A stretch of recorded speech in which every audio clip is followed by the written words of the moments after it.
कहानी नीरू की है। पंजाब की नीरू की शादी दिल्ली के राहुल से होती है। दिल्ली कितना बड़ा शहर है ना, लेकिन आप लोगों का घर तो बहुत छोटा है। हमारे पंजाब में तो ये बड़े बड़े घर होते हैं कि मजा ही आ जाता है। कोई बात नहीं नीरू, मैं भी तुम्हारे लिए बहुत बड़ा मकान बनाऊंगा बहुत जल्दी। नीरू के पिता जहाँ पंजाब के जाने माने व्यापारी थे, वहीं उसका पति राहुल दिल्ली में एक सिंपल नौकरी करता था। माँ, यहाँ तो घी मक्खन इतना महंगा है कि क्या बताऊं। मैं तो तरस ही जाती हूँ घी खाने के लिए। नीरू की माँ को ये सुनकर बहुत दुख होता है। मेरी बेटी को घी नसीब नहीं हो रहा है और ये बहू यहाँ बैठकर घी में शक्कर डाल रही है।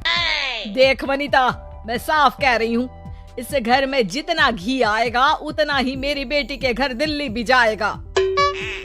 अरे ये क्या बात होती है माँ जी? बेटी का उतना ही करो जो अच्छा लगे। अब क्या मायके से घी और मक्खन तक की सप्लाई करोगी आप? हाँ, मेरी बेटी किसी चीज को तरसे मुझसे बर्दाश्त नहीं होता।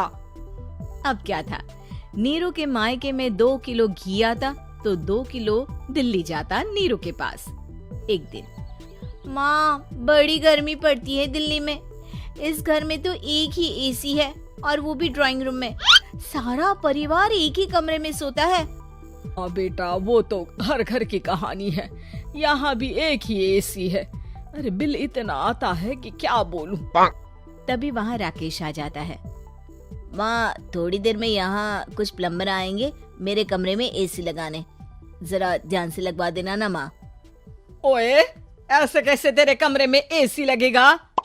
हाँ राकेश, एक बार बात तो कर लेता। अरे पापा, वो वनिता को गर्मी में नींद नहीं आती। ड्राइंग रूम में सबके साथ सोने में वो अनकंफर्टेबल है, इसलिए। अरे पूरे परिवार के साथ वहाँ तेरी बहन नीरू भी तो सोती है। वो नहीं हो रही क्या अनकंफर्टेबल? समझ रहा है ना? अगर एसी लगेगा तो एक दिल्ली में तेरी बहन के कमरे में भी लगेगा, तभी तू लगा सकेगा। राकेश वनिता को सारी बात बताता है। वनिता करती भी क्या, मन मार कर बैठ जाती है। माँ, ये लोग ठीक नहीं है, क्या करूँ मैं? अरे बेटी, यहाँ आ जा, तू यहाँ आकर रह ले। अरे छोड़ दे ऐसे पति को।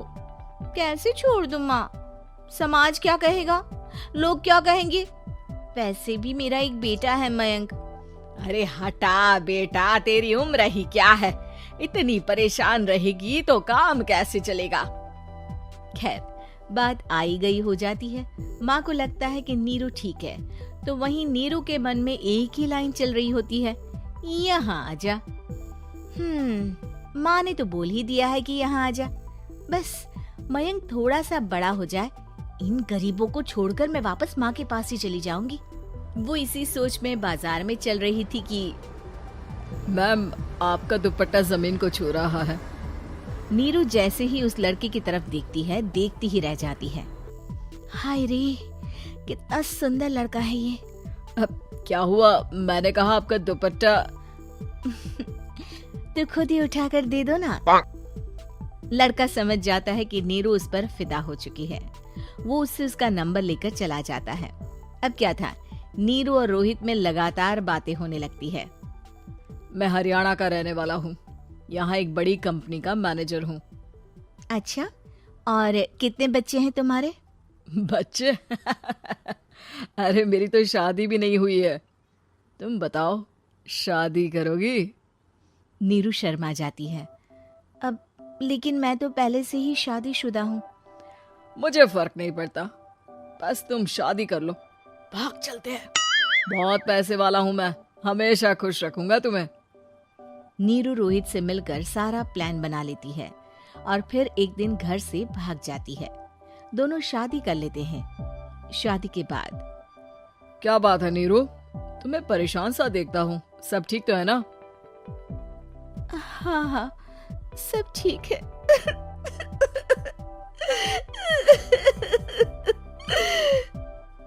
ये कहते कहते ही वो रोने लगती है। अरे क्या हो गया, रो क्यों रही हो? मैंने तुमसे एक बात छुपाई है।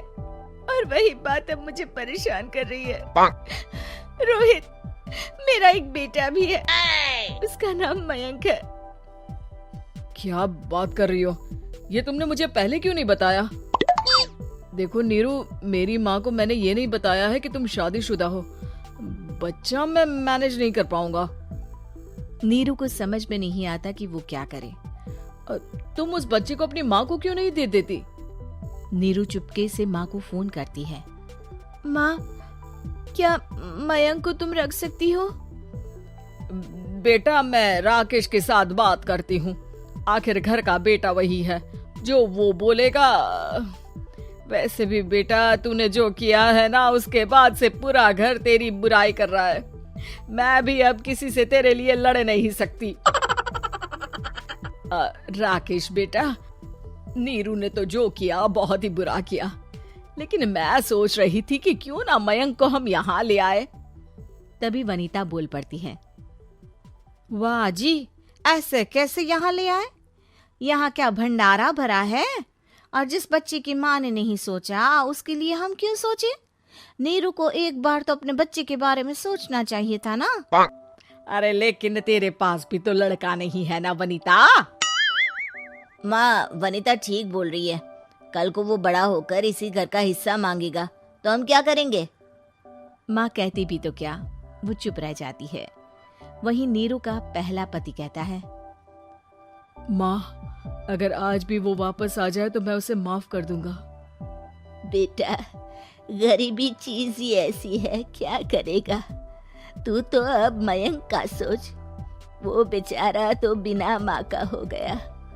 मयंक के खातिर तू दूसरी शादी कर ले बेटा। लोगों के लाख समझाने के बाद नीरू के पहले पति की शादी रिद्धि से हो जाती है, जिसके पहले पति से 2 बच्चे होते हैं। देखो जी, मैंने शादी सिर्फ बच्चे के खातिर की है। मैंने भी शादी सिर्फ बच्चों के खातिर की है। वहीं नीरू के दूसरे पति के मन में ये बात घर कर जाती है कि नीरू एक मासूम बच्चे को उसके खातिर छोड़ कर आई है। अब देखो नीरू, मुझे लगता है कि जो औरत अपनी कोख का बच्चा छोड़ सकती है, वो तो कुछ भी कर सकती है। कल को तुम्हें मुझसे अच्छा कोई मिल गया तो तुम तो मुझे भी बाय बाय कर दोगी ना। नीरू को अब उसका दूसरा पति ताने देना शुरू कर देता है। तंग आकर नीरू उसके यहाँ से भागकर अपने पहले पति के पास चली जाती है। लेकिन ससुराल में क्या लेने आई है नीरू, मयंक को? नहीं नहीं सासू माँ, मुझसे गलती हो गई, मुझे माफ कर दीजिए। नीरू, अब वक्त खत्म हो गया है, मेरी शादी हो चुकी है। तो छोड़ दो ना उसे, हमारा बच्चा है। मैं आपको अपनी माँ नहीं मानता, मेरी नहीं मान तो बात अच्छी है। नीरू मयंक की बात सुनकर समझ जाती है कि उसके पास अब न आसमान रहा ना ही जमीन।